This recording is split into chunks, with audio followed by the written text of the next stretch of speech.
Bari mu faɗa musu gaskiya. Ƙwallon ƙafa abu ce mafi soyuwa ga matasan duniya a wannan zamanin, kuma abin da take ƙara fito da darajar ƙasa a idon duniya. Ba wai za mu faɗa ba ne saboda suka ko kushe 'yan ƙwallonmu na Nijar ba, saboda namu ne to, amma kowa ya san matsalar nan.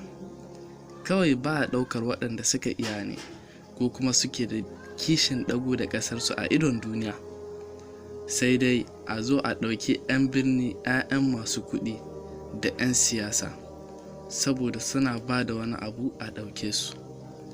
Wannan yasa zai yi wahala cikin 'yan ƙwallonmu ka ji an ce ga ɗan wata jiha ko gunduma ko ƙaramar hukuma ko wani ɗan ƙauye cikin Nijar. Yawanci duk 'yan birane ne, ba lungu da saƙo da ake shiga a zaƙulo waɗanda suka cancanta ko suka iya ba.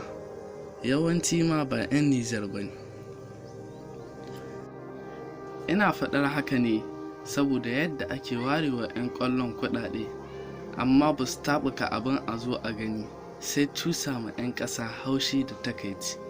A idon duniya ana ganin kamar ba mu iya ba ne, duk da an ce ɗan Faransa ne yake horar da 'yan wasan ƙwallon ƙafa na Nijar. Don haka kiran mu gare su sauya, su kawo canji don a samu ci gaba. In kuma ba su iyawa a rusa ta, kawai a nemi gonaki a koma noman rani da makudan kudaden da ake kashe musu kan banza. Shawara ce daga Abu Zaid ɗan Nijar. Sai mun ji ra'ayoyinku a cikin comment.